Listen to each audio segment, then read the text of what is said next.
பெர்லினில் போய் அவ்வளோ சந்தோஷமாக இருக்கப்போ எங்கள் அம்மா ஃபோன் பண்ணாங்க, எங்கடா இருக்குன்னு கேட்டாங்க. அம்மா பெர்லினில் இருக்குமாண்டி. அது யார் அப்படின்னாங்க.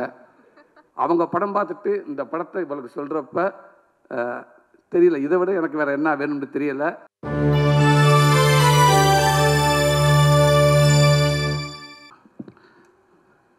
எல்லாருக்கும் வணக்கம். இன்னைக்கு முக்கியமான சேனலுக்கு நீங்கள் கண்டென்ட் ஆகிட்டீங்க. ஆமாம், ஒரு சில பேர் ஃபங்க்ஷனை பார்க்குறாங்களோ இல்லையோ, என்னோடய ஃபேன்ஸ் எங்கேருந்து வர்றாங்க, எங்கே வர்றாங்க, எத்தனை பேர் வர்றாங்க, இதைத்தான் நிறையா சேனல் நிறையா நோட் பண்ணுறாங்க. முக்கியமான செய்தியில் அன்றைக்கி வந்துக்கிட்டே இருக்குது, அதெல்லாம் விட்டு இதைத்தான் நோட் பண்ணுறாங்க. தம்பிகள் அவங்கள அப்படி தான் சொல்லிக்கிட்டு இருக்கின்றே இருங்கடா. தேங்க்யூ தம்பிகளே, அன்பு தம்பிகளா. என்னோடய ஃபேன்ஸுன்னு சொல்லிட்டு எனக்கு 4 பேர் இருக்கப்போ எங்கேருந்து எல்லாருமே சென்னையிலேருந்து வந்துட முடியாது. 4 ஊர்லேருந்து வர முடியும். 4 ஊர்லேருந்து வரவன் பாத யாத்திரை வர முடியாது. அவன் பஸ்ஸுலேயோ பைக்லேயோ கார்லேயோ வரதான் முடியும். பஸ்ஸுலேருந்துலாம் வர்றாங்களா சூரிக்கு ஃபேன்ஸ் அப்படின்றாங்க. இப்போ நான் மதுரையிலேருந்து வரேன், பஸ்ஸில் வராமல் எதில் வருவேன்? அதனால் உங்களுடைய சப்போர்ட் இருக்கிற வரைக்கும் இன்னும் என்னோடய ரசிகர்கள் அதிகமாகிட்டே இருப்பாங்கன்னு நினைக்கிறேன். லவ் யூ தம்பிகளா, தேங்க்யூ. இப்படி ஒரு படத்துக்குள்ளே நான் இருக்கிறேன். எவ்வளவோ மேடைகள், எவ்வளவோ படத்தில் நடிச்சிருக்கோம். முடிஞ்ச அளவுக்கு அதுக்கான பாராட்டுகள் எல்லாமே நான் வாங்கியிருக்கேன், நான் நின்றிருக்கேன். ஆனால் இந்த படத்துக்கான பாராட்டுகள், இந்த படத்துக்கான மரியாதைகள், இந்த படத்தை பற்றி இங்கே தலை சிறந்த இயக்குநர்கள் பேசுகிறப்ப உண்மைக்கு அவ்வளோ பெருமையாக இருக்குது, அவ்வளோ சந்தோஷமாக இருக்குது. ஒவ்வொரு டைமும் இந்த படத்தை பற்றி பேசுகிறப்ப, இந்த சூரியன் சொல்கிறப்ப இது உண்மைக்கு நான் தானே நாங்கள் உட்காந்துருக்கப்போ எனக்கே சிலுக்குது. இது எங்கேருந்து எவ்வளோ கற்றுக்கிட்டுன்னு எனக்கு தெரியலை, எவ்வளோ தூரம் என்னை கூட்டிகிட்டு வந்தாங்கன்னு தெரியல. ஆனால் ஒன்று மட்டும் தெரியுது, என் ஆத்தாப்பை செஞ்ச புண்ணியம், இவ்வளோ பெரிய இயக்குநர்கள், இவ்வளோ பெரிய ரசிகர்கள், தயாரிப்பாளர்கள் என்னை கையப்பிடிச்சு கூட்டாந்து இன்றைக்கி என் அன்பு தம்பி தயாரிக்கிற இந்த கொட்டுக்கால் வரைக்கும் என்னை கூட்டியாந்து விட்டுருக்காங்க. அதுக்கு நான் ரொம்ப நன்றி கடமைப்பட்டிருக்கேன். இந்த படத்துக்குள்ளே வர காரணமாக இருந்த ராமண்ணே, அருண்விஸ்வா, உங்களுக்கு நான் பெரிய நன்றி சொல்லிக்கிறேன். கூழாங்கல் படத்துக்கு அளவு கடந்த ஒரு ரசிகனாக நான் இருந்தேன். ஆனால் அப்பேற்பட்ட இயக்குனர் படத்துக்குள்ளே திருப்பி இன்னொரு நடிகனாக கொண்டு வந்ததுக்கு அந்த இறைவனுக்கு நான் ரொம்ப நன்றி சொல்லிக்கிறேன்.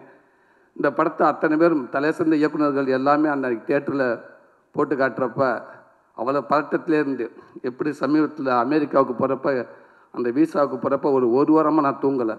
கொண்டுட்டாங்க என்னைய, விட்டுருங்க நான் அந்த நாட்டுக்கே போகலடான்ட்டு ஒருத்தன் ஃபோன் பண்ணுறேன். இங்கே பாரு, இந்த கேள்வி கேட்பாங்க, இதுக்கு மட்டும் ஆம்னு சொல்லணும், இதுக்கு இல்லைன்னு சொல்லணும், மற்ற எதுவும் கேட்கவே மாட்டாங்க. திருப்பி இன்னொருக்கு ஒருத்தர் ஃபோன் பண்ணார், அதெல்லாம் இல்லை, இந்த கேள்வி கேட்பாங்க, இதுக்கு நீங்கள் எஸ்ன்னு சொல்லணும், இதுக்கு நீங்கள் நோன்னு சொல்லணும், வேறு எதுவும் செய்யக்கூடாது அப்படின்னு சொன்னாங்க. ஃபங்க்ஷனுக்கு அப்புறங்கன்னு கேட்டால் ஆமான்ட்டாங்க. வருமா சம்பளம் உங்கள் பேமெண்ட்டுக்கு கேட்டால் இல்லைன்னு சொல்லணும். இப்படி நிறைய விஷயம் சொல்லியிருக்கோம். மறந்துடுவேன். அவங்க சொல்லி கொடுத்த 1/2 மணி நேரத்தில் இன்னொருத்தனை மாற்றி விட்டு போயிடுவேன். இவன் சொன்ன மறந்துடுவேன். இந்த 5 நாள் 4 நாள் ஆச்சு, 3 நாள் ஆச்சு, 2 நாள் ஆச்சு, 1 நாள் ஆச்சு. அன்றைக்கி நைட்டு ஃபுல்லாக தூங்கலை. காலையில் எந்திரிச்சு காலை ஏறி உட்காந்து பதட்டத்தோட உச்சமாகவே இருந்து அதே அந்த ஒரு வாரம் பேசின 10 பேர் இங்கேருந்து ஒரு 1/2 மணி நேரத்துக்குள்ளே பேசுகிறாங்க. மாற்றி தலைவா விட்டுருங்க தலைவா, டோட்டலாக மறந்துருச்சு, நானா போய் நின்றுவேன் தலைவா, என்னை தேவை கேட்கட்டுன்னு சொல்லியிருக்கல. அங்கே ஒரு கண்ணாடி இருக்கும், கூட்டி போவாங்க, 3 அடிக்கு தள்ளி நிற்கணும். அந்த பக்கம் ஃபைனல்ஸ் இருப்பாங்க. நீங்கள் எங்கே போகிறீங்க, எதுக்காக போகிறீங்க, பெட்னாவோ எல்லாம் கேட்பாங்க. சொல்லி பதட்டத்தை உச்சமாக போச்சு. அங்கே போய் அப்படியே நின்று என்ன பேசணும்னு தெரியலை.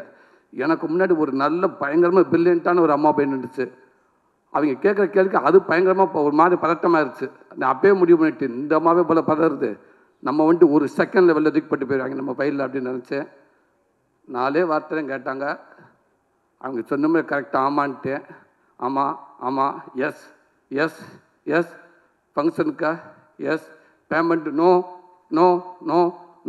எஸ், ஓகே தேங்க்யூ அப்படின்ட்டாங்க. கடவுளே அப்படின்னு அந்த பதட்டம் மாதிரி எனக்கு இத்தனை இயக்குனர் அன்றைக்கி படம் பார்க்குறப்ப அவ்வளோ பதட்டமாக இருந்துச்சு. இவங்கெல்லாம் படம் பார்த்துட்டு என்ன சொல்ல போகிறாங்களே அப்படின்னு நினச்சேன். அத்தனை பேரும் அன்றைக்கி அவ்வளோ சொன்னாங்க. பிசி ஸ்ரீராம் சார்லேருந்து அவ்வளோ பேர் அவ்வளோ சொன்னாங்க. இன்றைக்கி தலை சிறந்த இயக்குநர்கள் சினிமாவை இன்றைக்கும் சரி எடுத்து பார்த்தா முக்கியமான இயக்குநர்கள் இருக்கிற அத்தனை பேரும் இங்கே இருக்காங்க. அவங்களுடைய மிகப்பெரிய ஆசிரியர்கள், ரைட்டர்கள், நல்ல பார்வையாளர்கள், நல்ல படைப்பாளிகள். அவங்க படம் பார்த்துட்டு இந்த படத்தை இவளுக்கு சொல்கிறப்ப தெரியல, இதை விட எனக்கு வேறு என்ன வேணும்னு தெரியலை. கண்டிப்பாக எனக்குன்ற தாண்டி இந்த மக்கள் நீங்கள் கொண்டு போய் கண்டிப்பாக அவங்க சொல்ல எல்லாமே உண்மை. ஏன்டா ஒவ்வொரு ஆடியோ ஃபங்க்ஷனுக்கு வர்றப்ப அந்த படத்தை பார்த்துருக்க மாட்டாங்க. ஆனால் ஓரளவுக்கு அந்த இயக்குனர் படைப்பை வச்சு சொல்லுவோம். ஆனால் இந்த படத்தை இன்றைக்கி பேசினவங்க அத்தனை பேருமே இந்த படத்தை பார்த்துட்டு அவ்வளோ சொல்கிறாங்க. அதனால் நான் இந்த படத்தை கொண்டு நல்ல விதமாக சேர்த்துன்னு நம்புகிறேன். கண்டிப்பாக இந்த படம் எல்லாத்துக்கும் பிடிக்கும். மிஸ்கின் அண்ணன் சொன்ன மாதிரி இன்றைக்கி ஃபுல்லாக ட்ரெண்டிங் அதான் நினைக்கிறேன். அண்ணன் அவ்வளோ விஷயங்களும் சொன்னார். அது சொன்னது அத்தனையுமே உண்மை. அவர் இதை விட என்ன அதிகமாக அந்த படத்தை அன்றைக்கி பேசினாங்க. ரொம்ப ரொம்ப சந்தோஷனே தம்பி வினோத், ரொம்ப நன்றிங்க தம்பி. ஆமாம், தேனி பக்கம் பொள்ளாச்சி மதுரை இப்படி போயிட்டு இருந்த என்ன கொண்டு போய் இப்படி நாடு கடந்து பூரா அப்படி பெர்லின் எங்கெங்கேயோ கூட்டி போனீங்க தம்பி. எல்லா நாட்டும் கூட்டி போயிட்டே இருக்கீங்க. இன்னும் நாளெல்லாம் இந்த நாடை ஃபுல்லாக இந்த ஒரு படத்தை வச்சு நீங்கள் சுற்றிடுவீங்கன்னு நினைக்கிறேன். பெர்லினில் போய் அவ்வளோ சந்தோஷமாக இருக்கப்போ எங்கள் அம்மா ஃபோன் பண்ணாங்க. எங்கடா இருக்குன்னு கேட்டாங்க. அம்மா பெர்லினில் இருக்குமாண்டி. அது யார் அப்படின்னாங்க. இல்லைம்மா பெர்லின்மா நாடுமா, அது வெளிநாட்டில் இருக்குமா, இங்கே இருக்குமா, இந்த அவார்டுக்காக வந்திருக்குமா. சரி பார்த்துருப்பு பஸ் வரப்போ பார்த்து குறுக்க போகாத கவனமாயிரு அப்படின்ட்டுச்சு. என்ன வேணுமான்னு கேட்டேன். கோடாலி தையில் இருந்தால் வாங்கிட்டு வாடா, முட்டி வலிக்குதுடா அம்மாவுக்குண்டுச்சு. அவ்வளவுதான்.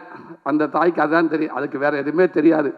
கேட்டோம்னா ஒரு தையில் எங்கேயும் என் தேவை வாங்கிட்டு வாங்கடான்ட்டு, இல்லாட்டா டார்ச் லைட் வாங்கிட்டு வாங்கடா, நைட்டில் கரண்ட் போச்சுன்னா வீட்டில் அடித்து பார்க்க முடியலை. இது தான் கேட்கும். இன்றைக்கி அவ்வளோ பெருமை இருக்குது. தேங்க்யூ தம்பி. இப்படி படத்தை கொடுத்த என் அன்பு தம்பி சிவகார்த்திகேயன், உங்கள் கூட வந்து தோத்தா தெரு கோடி இன்னும் பல படங்களும் உங்கள் கூட நடிச்சிருக்கேன். எனக்கு குழந்தைகள்லேருந்து நிறையா ரசிகர்கள் இருக்காண்ட கண்டிப்பாக நான் அடுத்து சொல்லுவேன். அதில் ஒரு 80% நான் உங்கள்கிட்ட இருந்து எடுத்திருக்கேன்னு சொல்லலாம். அதான் உண்மை. உங்களுக்கு வந்து அந்த ரசிகர்கள்ட எனக்கு அவ்வளோ பேர் எனக்கு இருக்காங்க. என் அன்பு தம்பி, அதுவும் நீங்கள் எடுத்த படத்துக்குள்ளே நானே கதை நாயனாருக்கு நினைக்கப்ப ரொம்ப பெருமையாக இருக்குது. தேங்க்யூ தம்பி. லவ் யூ தம்பி. மிஸ்கின் அண்ணன் சொன்ன மாதிரி இந்த மாதிரி நீங்கள் நினச்சதே பெருமை தம்பி. தேங்க்யூ அண்ணா பேனா. ரொம்ப சந்தோஷம். உங்களுக்கும் தலை சிறந்த ஒரு அற்புதமான ஒரு நடிகை. ஆனால் என்ன நீங்கள் நடிக்கிற பார்க்கவே முடியலை. ஏன்னா அப்படியே இயல்பாகவே இருக்கீங்க நீங்கள் ஃபுல்லாக. அதே தான், ஒரு டைலாக் கூட பேசாமல். நான் வினோத்திட்ட தான் கேட்டேன். நான் டைலாக் பேசணும் ஓகே, அப்பப்போ கூப்பிட்டு கேட்குறேன். அவங்களே உங்களை கூப்பிட்டு ஓயாமல் கேட்டே இருக்காங்கன்னு. இல்லை நான் இந்த இடத்துல இந்த மூடுக்கு நான் எப்படி இருக்கணும், இந்த இடத்துல நான் என்ன ரியாக்ட் பண்ணணும். அவர் அங்கேருந்து நடந்து வர்றப்ப என்னுடைய கவனம் நான் இங்கே இருக்கணும், ஆனால் என் கவனம் அவன் மேலே இருக்கணுமா, இல்லை எங்கள் அம்மா மேலே இப்படி ஒரு விஷயத்தை அவங்க கேட்குறாங்கன்னு சொன்னாங்க. உண்மைக்கு சூப்பர். அது அவ்வளோ இடத்துல நீங்கள் இருக்கீங்கன்னு நினைக்கிறேன். ரொம்ப சந்தோஷம். இந்த படத்தை ஒர்க் பண்ண அத்தனை பேர் மதுரை நடிகர்கள் அவ்வளோ பேருக்கும் என்னோட மனமார்ந்த நன்றியை தெரிவிச்சுக்கணும். இப்படி நல்ல வாய்ப்பு கொடுத்தது என் அன்பு தம்பிக்கு ரொம்ப ரொம்ப நன்றி. தேங்க்யூ தம்பி.